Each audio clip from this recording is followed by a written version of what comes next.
So I wanted to start with the title of this panel. I did not write it, but I think it's quite a good one. Why is gender still an issue? I think it's a nice twist. The question is not, is gender still an issue? It's why. So we assume that we already know that gender is still an issue today. But inevitably, I think there will be some doubters in our midst. I think everyone on this panel knows that that's the reality, but I want to make sure we're all clear on what we're dealing with here.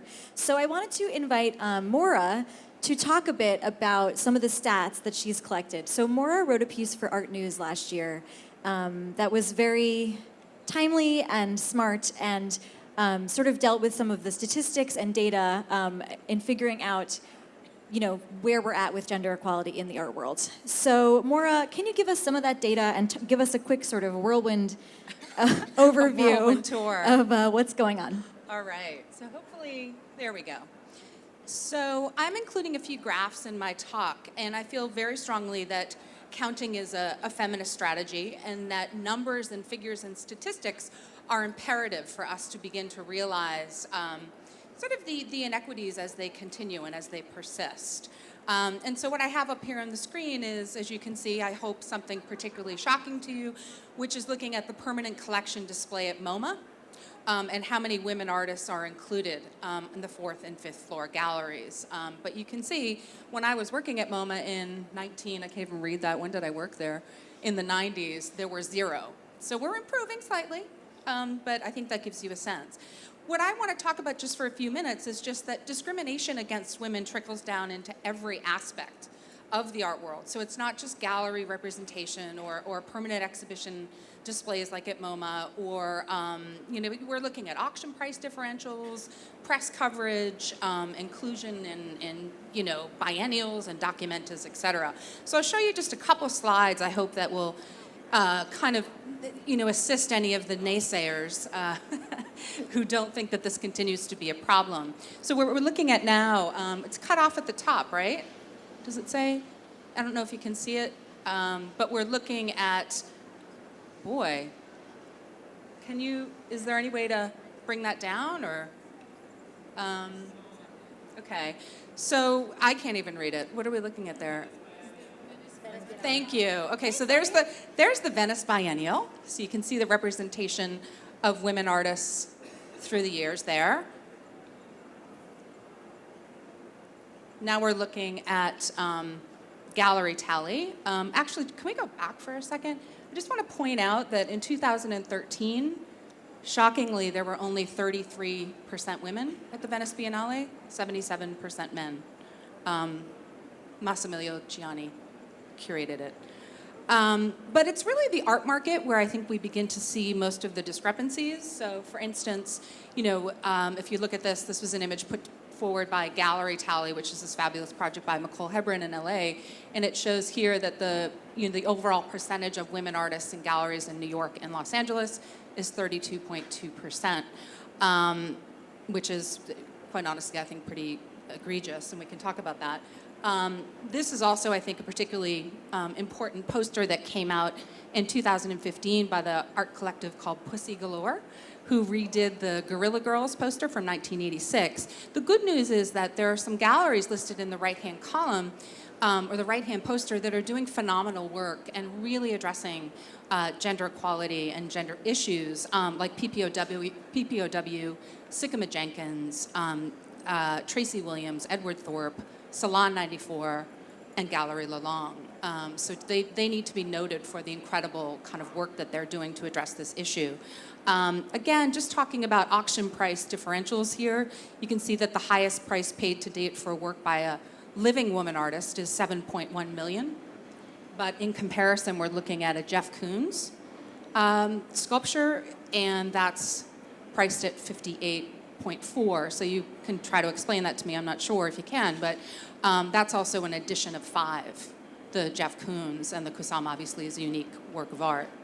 And then, whoops, sorry, here we go. And the highest price paid to date for a deceased woman artist, $44 million, versus a Frances Bacon at $142 million.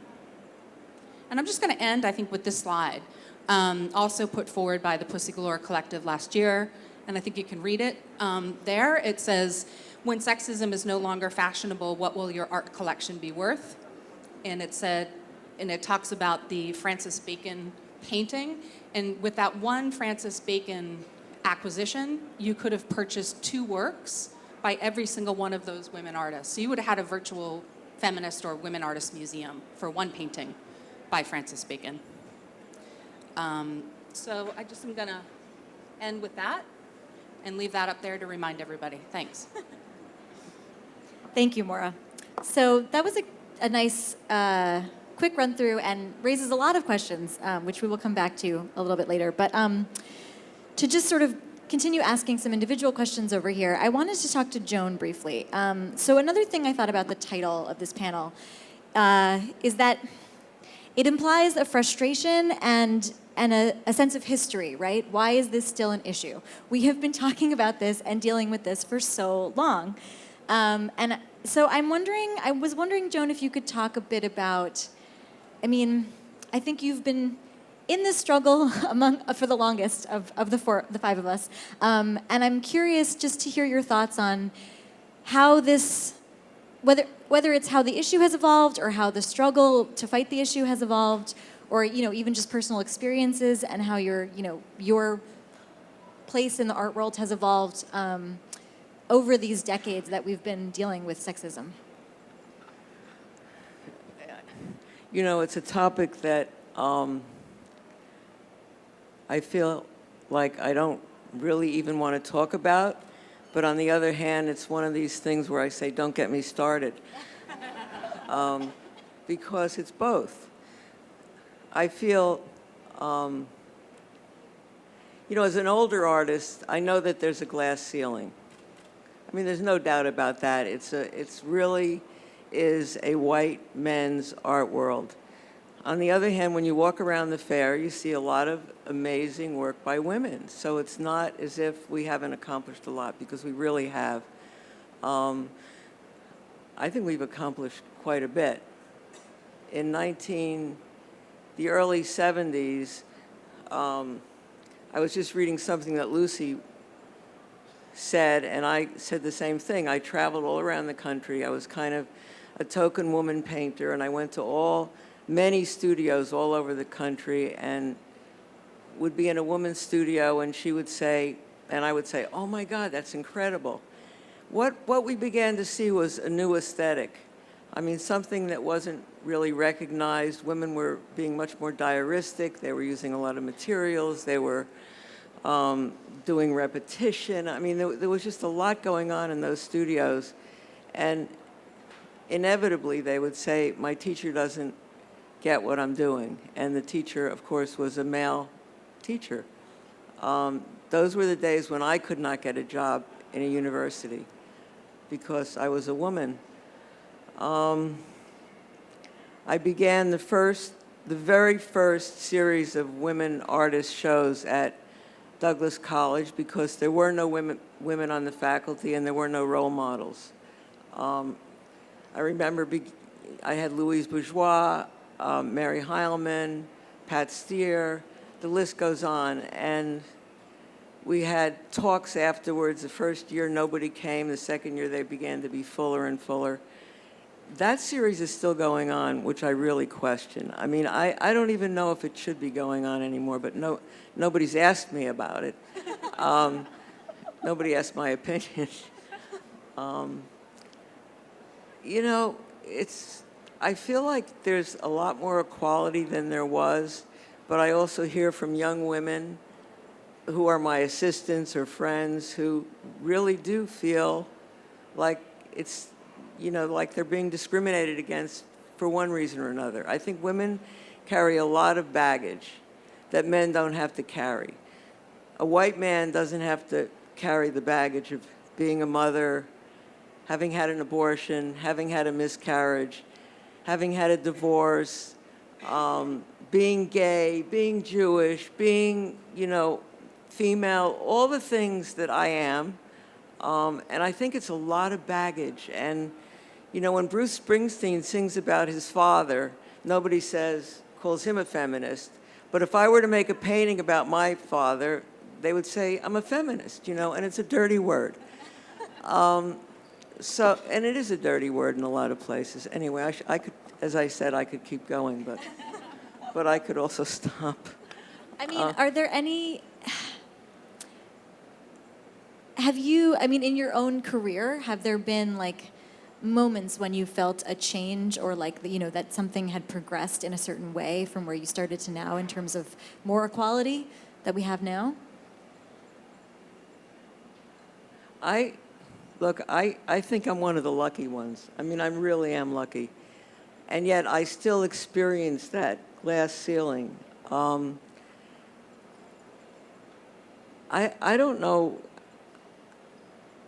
Paul's show, the show that Jenny Sorkin and Paul curated in LA, I don't know if many of you saw it, but it was just an incredible, incredible show of many, many women sculptors. And it was mind-boggling. I don't think that was a changing moment because I'm sure that changed before that, but I don't know the answer to that. I didn't have an aha moment myself, looking at everything that was going on.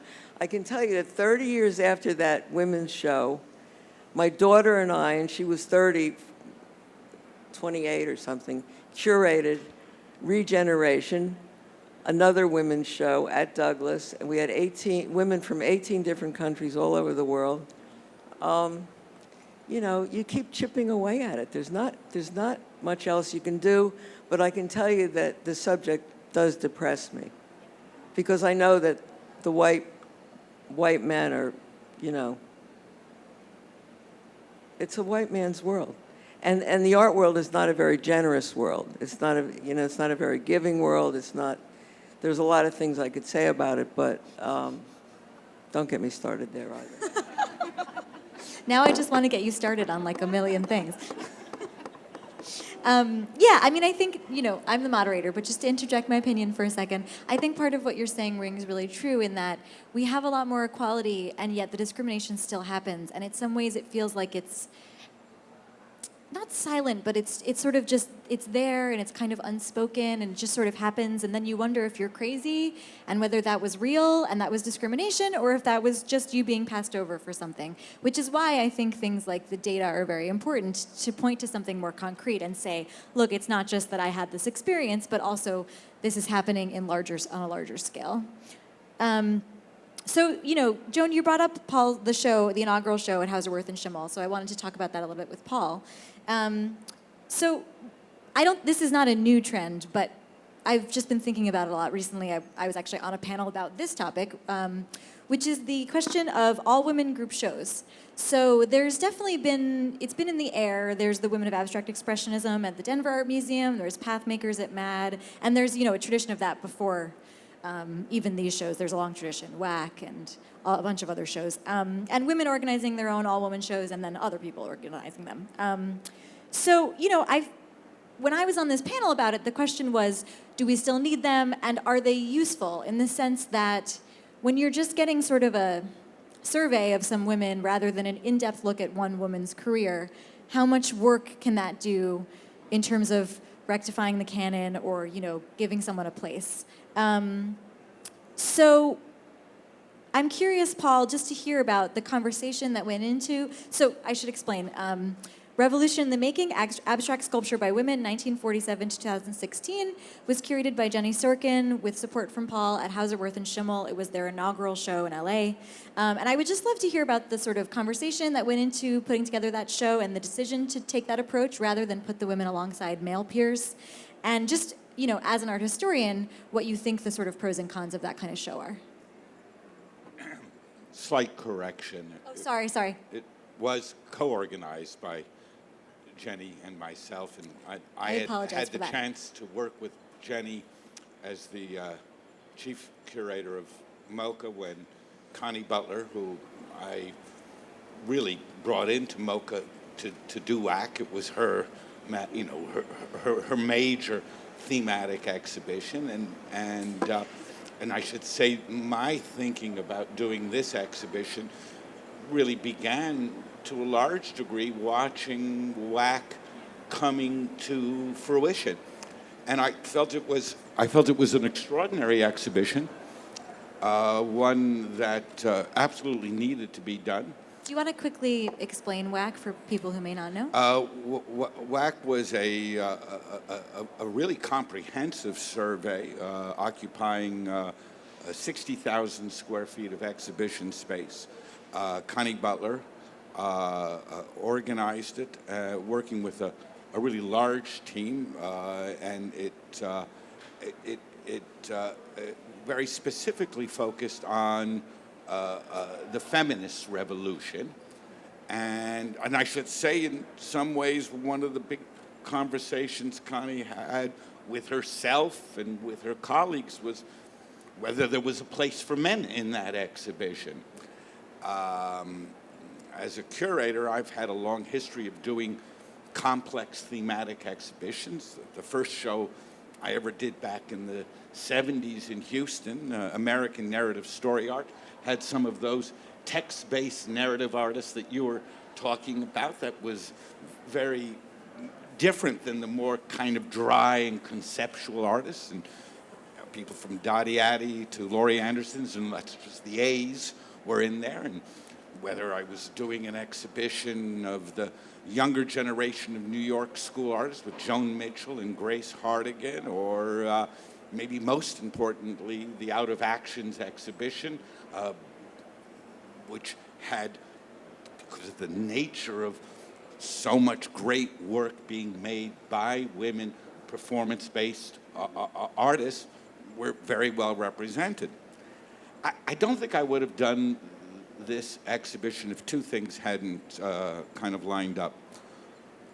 Both with the WAC exhibition and a whole series of very interesting and important exhibitions that took place in Vienna, Paris, MoMA, other places, I felt the younger generation of curators, understandably, were privileging, in a sense, more conceptual-based, more specifically politically oriented work, and that, in fact, a whole history of extraordinary invention in terms of new materials, processes, maybe the continuation of the studio practice, which is in sculpture keeps kind of getting pushed to the extreme. I felt, this needed to be done. And I was presented with an opportunity that I think every curator understands. You kind of look a little bit in your basement, and you look around what's around you, what can you do with the resources that you have. And in that case, the legacy of Ursula Hauser as a collector, Hauser and Wirth as a gout, and frankly, worked with Louise Bourgeois' estate, the Hesse estate, among many others, but these are absolute sort of giants. This seemed to be a wonderful opportunity as one would look into your collection and say, bring it forward. And the day I was hired and was sitting around the table with Mark Payot, Ivan Wirth, Ursula Hauser, and Manuela Wirth. Ivan probably hasn't asked me that question in such a public way again. Said, well, what's the first show you want to do? And I described this exhibition just for those reasons. I also knew, frankly, it would be really interesting to open a ambitious exhibition space that had maybe not quite such a commercial orientation, maybe something that even ran against the very statistics that you've brought forward. Right. So, I don't know if you or anyone else wants to comment, but this question of these group shows, well, maybe you know what, let's talk to Susan quickly, and then we can come back to it. So this relates to Susan. So Susan runs the National Museum of Women in the Arts. So it's the same question on a larger scale, right? What do we do? Do we need a museum specifically for women? Is that helpful? Are we quarantining people versus integrating them into, should we have a lobbying group instead to get women into the National Gallery versus creating our own separate museum? So I'm curious to hear, from your position on this. Yeah, So I've worked at the Women's Museum for 28 years since I was the junior curator. And interestingly enough, I'm going to comment for a second on WAC because the Women's Museum signed up as a venue for that exhibition. And it was 2 years before another institution signed on to that show. And that was because Connie Butler, having been mentored by Paul, ended up going to the Museum of Modern Art and they decided to show it at PS1. Right. But it's an interesting moment for us because it was our 20th anniversary at that time, and weirdly, nobody seemed to want to take that show. So it gives you a good idea of one function that the museum has served. We will take the more radical exhibitions that other places won't, like Inside the Visible, which was a groundbreaking show, a history of women photographers, etc. We end up usually sometimes actually being discriminated against by other institutions because of the fact that we're a women's museum. And I'll give you the example of the Denver Museum of Art, which did not want the Women Expressionism show to come to us. So that's just an interesting shaming moment for me publicly for that institution. Now, as to the issue, of a women's museum versus advocacy, I think a lot of progress has been made, but there are places like the National Museum of Women in the Arts, the Studio Museum of Harlem, the National Museum of Mexican Art in Chicago, the Sackler Center for Feminist Art, that have key core constituencies that they represent and that they push forward. And I think that for all of us who work for those institutions, we really believe in the idea of advocacy and are more than happy that people want to advocate on behalf of, in my case, women in the arts. But I think it's a false dichotomy because I believe you can have both. You can have an organization that is a banner carrier that really does this work every day of the year, and you can also have these other advocacy projects, and that is something that I definitely would recommend we continue to do because this year there are lots and lots of shows. Women are in vogue again, if you will. These cycles run about every 10 years.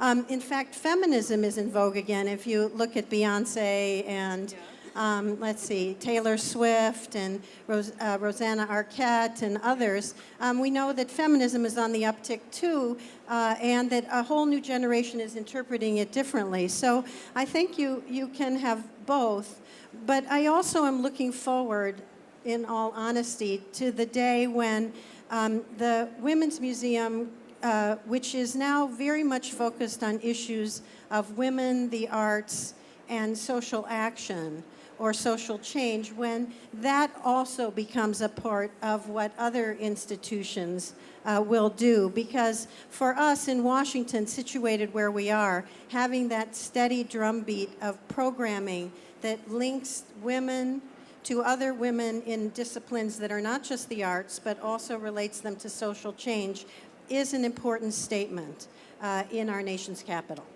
Yeah, I mean, I'm going to go off script a little bit here, but this is sort of what I was thinking about a little bit when you showed the Pussy Galore slide, which is, that slide that says, what do you do with your collection, how much is it worth when sexism is no longer fashionable? I guess, the cynic in me, in the back of my mind, says, like, will sexism ever not be fashionable in the art world? Like, I don't know. I mean, I'd like to believe that it will be, but the commercial structure that we have in place runs really well on its own in the way that it works now, and is sort of, as Joan said, very geared towards straight white men.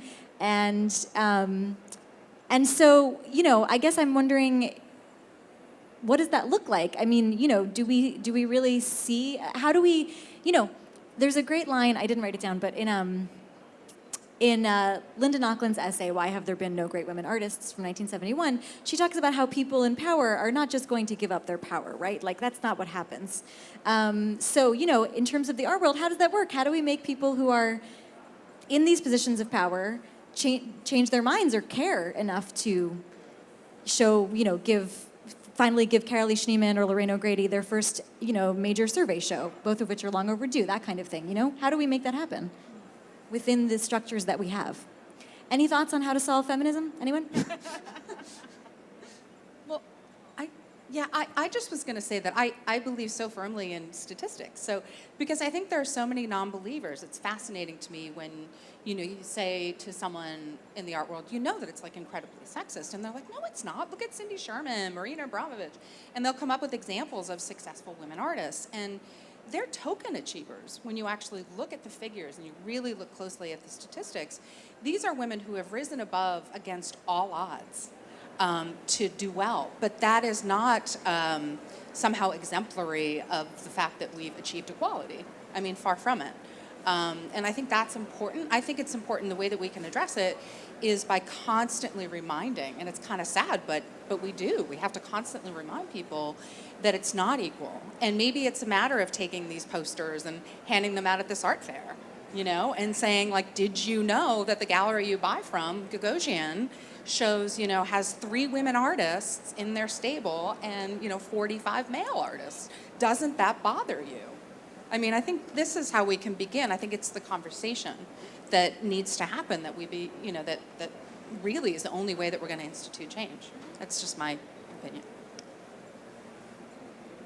I mean, the statistics are both revealing and in some ways very deceptive because it takes a picture of a time frame which maybe isn't quite as expansive as it needs to be. And one has to recognize, in fact, the extraordinary critical role art schools have played in the last 50 to 60 years in changing the whole constellation of what both gets made and ultimately exhibited. And the opportunities, I don't agree. The opportunities for artists of a generation that were emerging in the 50s, for example, Joan Mitchell's generation and Grace Hardigan's generation, because there were very few schools, museums that had significant curatorial directors, curators, collectors who were supporting women artists, and ultimately galleries, far more run by women today than 50 years ago. I understand you see it in terms of peaks and valleys, but I think if you were to look at, let's not even take the entire history of art, but let's look at even the 20th century, the changes that have taken place in the last 20, 30 years as a generation of artists who came through schools, I think has been quite extraordinary. And you see it today around in the museums. But Paul, this is like a Pollyanna response, really. I mean, what you're saying, if you look at the history of gender equality in the art world, yes, we've made great strides and leaps and bounds that Susan could speak about at length, but it is not resolved, and it's far from resolved. And the fact that every MFA program, according to the New York Times, is 65% female students, but yet they are exhibited or chosen by gallerists only 32.3% of the time. That's a problem. And so, yes, we've made great strides. Probably in the 50s it was, 3%. But it's not resolved, and so we need to keep fighting. I don't think I was saying that it was resolved. I was just saying that maybe you need to take a slightly longer trajectory and understand the significant changes that have taken place over a longer period of time. Oh, I wanted to see if Joan had any, because I mean, you talked about what I'm getting at really is the glass ceiling, right? Like the glass ceiling, which you mentioned, like we have made progress, but how do we shatter that ceiling? So I don't know. I'm just curious. Obviously, we can't answer that question definitively, but in terms of this conversation, do you have thoughts? I agree. I mean, I understand what Paul is saying, and I do agree that things really have changed significantly. And it's true that if you looked at some of those gallery lists, some of the men have probably been with the gallery for 20 years. So they're on the list. And then the women have been added maybe in the last decade.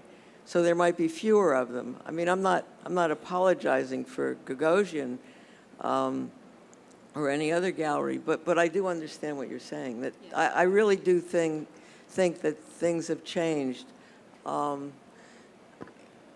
I don't know. I mean, it seems to me the thing that's depressing is I think there always will be misogyny, and I think there always will be sexism, and I think we're in for a huge backlash, what's going on in the country. But I also think that it's going to energize artists a lot. I mean, I think that, and I can't imagine that women artists aren't going to be, an underground. I mean, they're going to be amazingly energized. I was reading in the Times this morning that, did you know that in Texas, they've just passed a law that any woman who has an abortion or a miscarriage has to have a funeral for that baby, for that fetus. And I mean, it's just unbelievable what's about to happen to us. We have no idea. We don't have a clue. I mean, my heart goes out to poor women and, poor white women, poor black women, infinitely more at this moment in time than it goes out to the poor women in the art world who can't get a show. But, it doesn't mean I'm not sympathetic, but you have to, Susan, before I follow up, do you want to jump in? I wanted to point out just a quick statistic about gender inequality overall. The U.S., according to the World Economic Forum, which should know, is 22nd out of 135 countries in terms of gender equality. And I just think it's interesting as we look at our self-concept as a nation that we realize that we're not number one in that there are many other, mostly Western European nations and a few others that are in ahead of us in that. So I do think about this societal reflection very strongly. What my hope is, of course, and what I think about currently is that the arts continue to be able to be that bellwether or that leader. And so even though, yes, we have all those major social concerns, that I still believe in that power of art to pull forward. But there is one other point that I wanted to make, and that is actually to involve you all in the audience. So, how many of you in the audience self-identify as women? Okay. How many as empathetic males? Okay. Yay. And how many of you are doubters? Any doubters in the audience? We have one. Great. Okay, hopefully you'll Thanks ask a coming. question in the session, because one of the things that's important to realize is that, well, we're all here. We're all part of a group that talks to itself. Yep. And what we have to realize going forward is that's not going to work. And that the issues really do go beyond this notion of really being a proponent for women in the arts. But it is very important to be able to start with equality or equity within our own midst. Yeah, this leads very well into something I wanted to bring up. I didn't send this one either. But, I think jumping off of what both of you said, Joan and Susan, even just thinking about this panel and the room that we're in, right? Like, we are a diverse group in certain ways, and we're also not in certain ways. We are all white.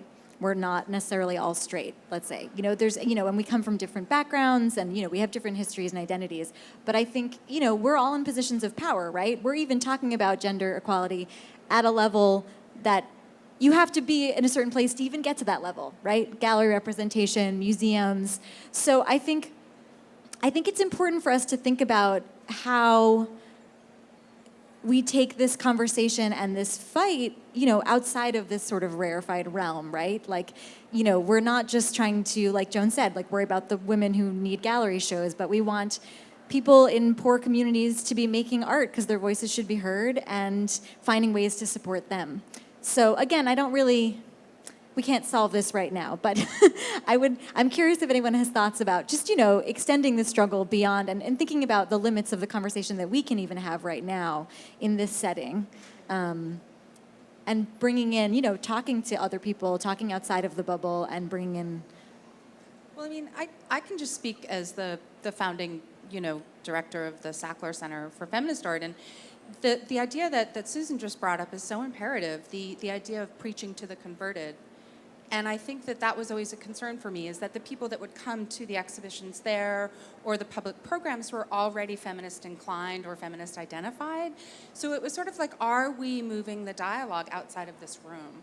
And I think that's a major question. And again, if you want to, as I always talk about, institute broad change, how can we open that discourse? And again, that's the question, isn't it? If we want to continue this upward swing that we see in the statistics where things are getting better, how can we keep that upward swing going, that momentum? And that's the conundrum, really. And it's also a question, right, of whether we try top down or bottom up or both, right? I mean, we want to reach people outside the art world. You want to connect with people who, would never even think to know how to get a gallery, let's say. They can't afford art school.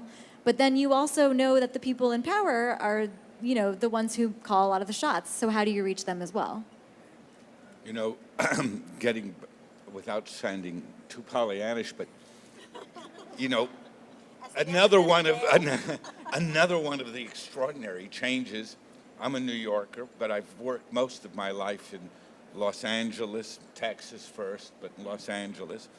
When I started out, same generations, in the early 70s, there was a perception that New York was the center of the art world. And you had some LA people who had hung around in Paris. There was nobody in London. And the rest of the world, South America, Latin America, Asia, the whole damn world was invisible. And I think the same kind of trajectory that has opened up the art world and the dialogue for women artists has opened up the world itself. And that, in fact, the collectors, and I should say often women collectors affiliated with institutions, whether they're here in the United States or in the Gulf or they're in China, have made an extraordinary difference. And that individuals, whether it's a Sackler, these kinds of commitments that come from institution building do change the whole order and structure. Yeah, like Sarah Peter, too, remember at MoMA? Yeah, it is a time when I do really believe the fundamental sort of Western European march that went from one city to the next city, it ended. And the world looks a lot more like the internet than a book. So I've been told we need to go to audience questions. I think we can sum up by saying we have one very optimistic man and 3 skeptical women on this panel. And so does anyone in the audience have a question they want to ask? That hand shot up. You want to go first? 4 skeptical women. 4, yeah. Yes. Hello, I'm here too. Yes, good call. Hi, ladies and gents. It's Nicole Hebron. Thanks so much for putting the slide up there. I have a lot to say, as you can imagine, and a couple of questions. And we keep saying, oh, what do we do about changing the institution? And we're here at an art fair where it's all about the market, and we can start by raising prices on art by women. I mean, right now, one of the biggest differences is that women's art sells for 11 to 14 cents to the dollar to men's art. So there's no real mystery about what we can do to help change that, raise prices, represent more women artists. I mean, we're congratulating galleries like Hauser, Wirth, and Schimmel for having shows of all women, and yet you are among the lowest percentages of women represented in the gallery. Of all the galleries, it's 17% women represented at Hauser, Wirth, and Schimmel. So there's a way to start, like add more women to the roster. If you really want to support women, support them through their careers financially over a long term, not just when they're 90 and you can, like, museums pat themselves on the back and say, oh, well, look, she finally got her show. Well, where were they 40 years ago or 50 years ago? Where were these museums then? So I also want to say, I think it's important not to belittle women's art, because certainly there are women of color suffering in many ways in this country, but it's through art that we get to learn about our experiences and their experiences. And I think it's the parts of history that are cut out that we haven't seen for hundreds of years in institutions that lead us to the kind of political condition we have today. The Prado Museum, as some of you probably know, just had their first solo show of a woman artist in 197 years. So that means 2 centuries of looking at all men's show. They have 5,000 men in their collection and 41 women. So I could go on. I know. I'm sorry. Wait, do you have a question? Oh. I love you, but just we have to let other people. Yeah, do you have a question? Paul. Where are the ladies on the roster? You know, I can't argue with your statistics, but it certainly doesn't appear to me to be that. Right now, we have a fantastic Lasnik exhibition. We have all new works by Isa Genskin, and the opening show. And I can't quite add the numbers up, but to me, I thought it was a much higher percentage than that. I would welcome a correction if that's wrong, and encourage you to publicize that, because we've been counting for a while now, as you know.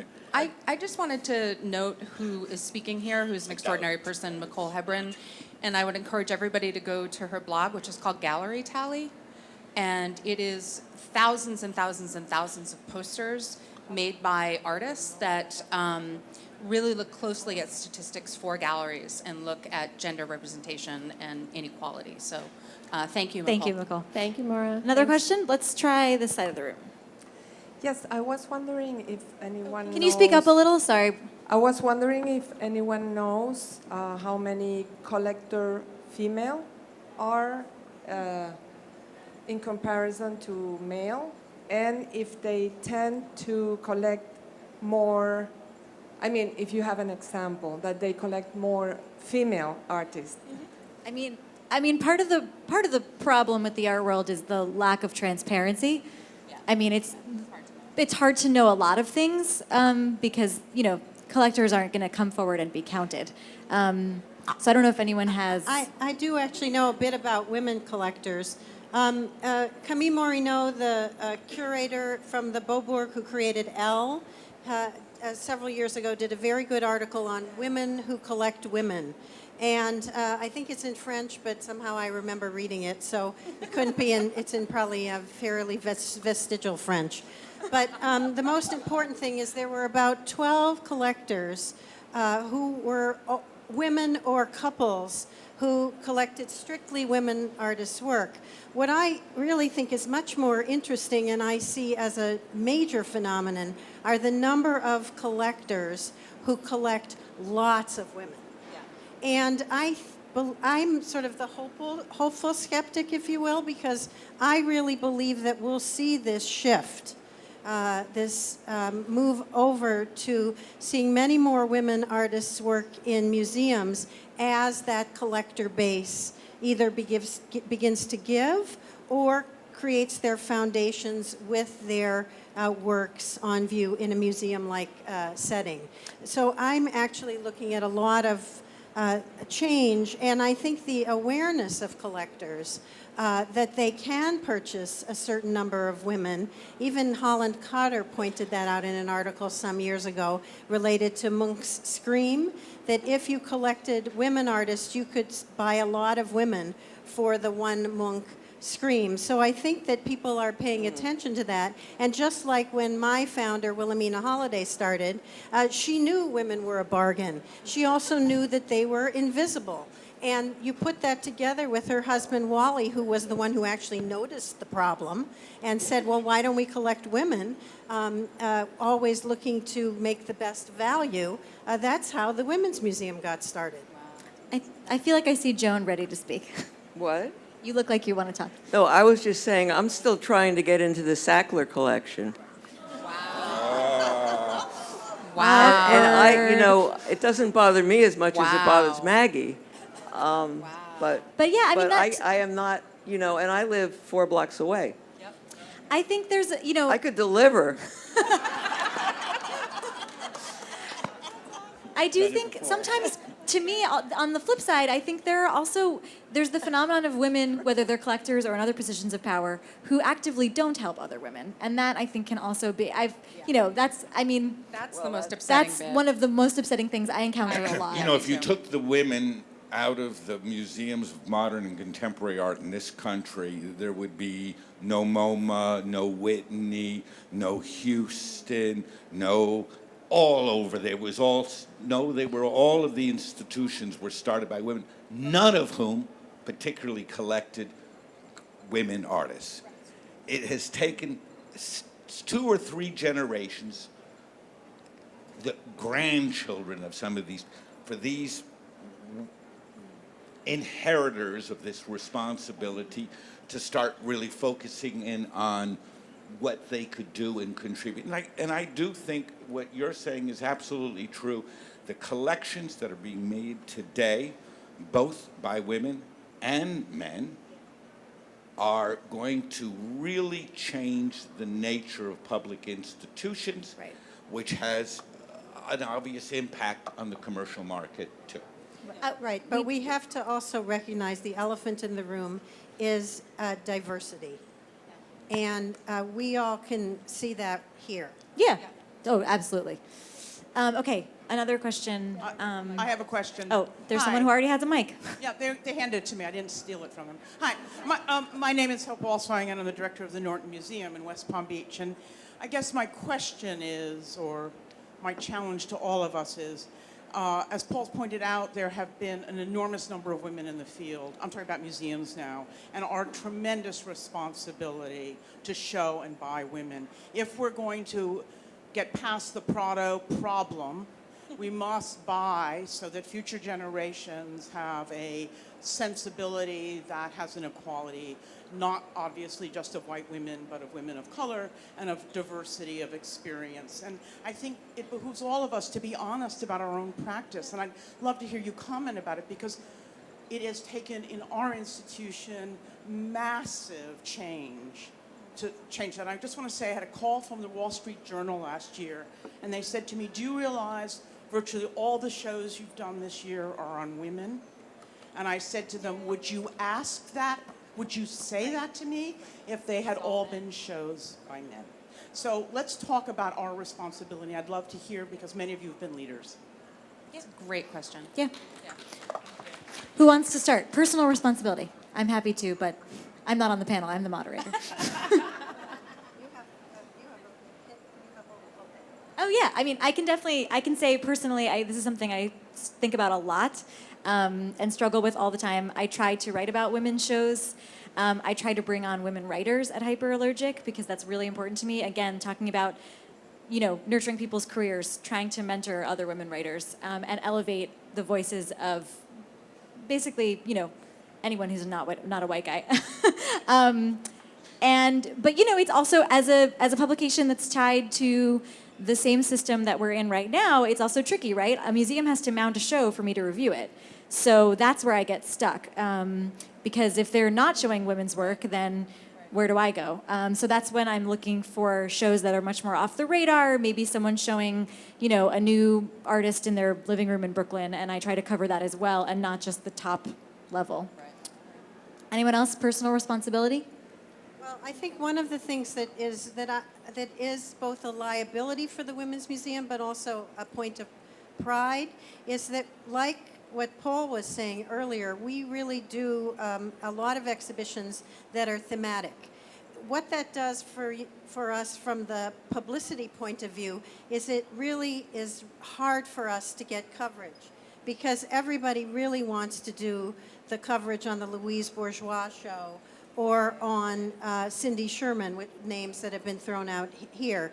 We also tend to show artists whose names are not well known, and that is a double bind, because people want to go see the people they know, artists whose name they recognize. So if I told you that in the next year we're doing a show called Terrains of the Body, we've done a recurating of the Rubel's collection for No Man's Land and that we're doing Woman House 2.0 with Camille Morino, that doesn't mean a whole lot to you. Nor would you probably know the names of Bailey Liu, Sonia Clark, or some other artists who will have one-person shows. But I will tell you that if you pay attention to these sorts of things that are beyond the tout or are different from the mainstream artists who you hear about regularly, in 20 years, those will be the Adriana Varjaus, the Beatrice Millazes, the Leisha Clarks. Those will be artists you will be paying attention to. So take the chance. And buy them Buy now. the art. Come see the shows. All right, unfortunately, I've been told that we have to end, but you can. Oh, one last question? Oh, okay, I'm I getting just had conflicting signals. one quick one, and it's kind of going back to the diversity question, because I think that it's something that just deserves maybe a little bit more acknowledgement than it's been given. And I guess my question for the women here is just like, how does someone like Paul decide? You know, is it women that he fights for? Is it diverse people? Does he have a responsibility to all? Are you guys fighting for women because you are women? And, you know, just how does someone who's a white male choose one, and do you have to? Is that a question for us or for Paul? Question for you guys. I mean, I don't know how Paul decides. I mean, to me, it's important to elevate all marginalized voices. You know, that's a really tall order, but it's extremely important to me, and especially as a white woman and recognizing that I have a lot more privilege and I can get a lot farther than a lot of women of color, it's important to me to look beyond just my own identity for that. Yeah, I would actually just say as a curator that I've dedicated my entire career to art that I would say is in, of, or from the margins. And what I mean by that is every exhibition I've done has been specifically not dedicated to a white male. That's a conscious decision that I made early in my curatorial career, and would never, ever, ever do a show on Jackson Pollock or Picasso or anybody. You couldn't pay me enough money. So I've dedicated my career to just all, again, artists of color, queer artists, non-Western artists. Did a show last year on Aboriginal art. I mean, it's just part of who I am as a person, and my political agenda that is driving me daily. And it's all I write about as well. Paul, do you want to talk about your priorities quickly? You know, I've something you said earlier really does concern me about museums, maybe even more than in the commercial world, how dependent museums are on monographic exhibitions of artists who are very well known to a very wide public. And I actually don't think, while it may draw larger audiences, I think the contribution that those exhibitions make to the history of art, to scholarship, and to really making histories and changing the world is regressive. It goes backwards. And I would say throughout my career, and maybe part of what I find interesting about the gallery world is that I've always tried to look at artists who I believe are doing great work and are, to a large degree, vastly underappreciated. And you have a very slim group at the very top that may be overappreciated, and then you've got, you know, it starts like this and it just goes way out. And I have always tried to encourage curators and bring people in who have a sense of wanting to make a difference other than sitting there and clocking how many people come in. All right, I think we do have to wrap up. I've been told we're done. Thank you, everyone, for coming. Thank you.